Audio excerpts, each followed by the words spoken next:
సద్గురు బ్రహ్మాలీన్ భాజీరావు బాబా జన్మస్థలం బేల మండలంలోని బెదోడ గ్రామంలో సప్తాహ కార్యక్రమం ఘనంగా ముగిసింది. గత వారం రోజులుగా నిర్వహిస్తున్న ఈ సప్తాహ కార్యక్రమంలో పలు సాంస్కృతిక ఆధ్యాత్మిక కార్యక్రమాలు నిర్వహించారు. ముగింపు రోజున గ్రామంలో పల్లకీ శోభాయాత్ర నిర్వహించగా దేవతామూర్తుల వేషధారణలో చిన్నారులకు ఆకట్టుకున్నారు. వివిధ గ్రామాల నుండి వచ్చిన భజన బృందాలు వారి ఆటపాటలతో అలరించారు.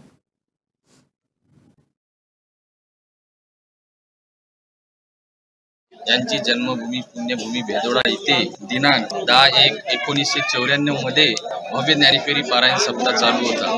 त्यावेळी कीर्तनाच्या टाइम मध्ये रात्री एक मुलगा हा साईनाथ बालापूरचा मुलगा तेव्हा 8 ते 9 वर्षाचा होता आणि तो लघवीला म्हणून बाहेर निघाला आणि एक विहीर होती, खोल 40 ते 50 फूट विहीर होती। त्या विहिरीमध्ये साप काच भरपूर काही होते आणि तो हा मुलगा रात्रभर त्या विहिरीमध्ये राहिला आणि सकाळी गावातल्याला आवाज येऊ लागला। तेव्हा गावातले लोक जाऊन पाहिले तर त्याला पाहून बाहेर काढले आणि बाहेर काढून विचारलं, तू रात्रभर कसा का राहिला?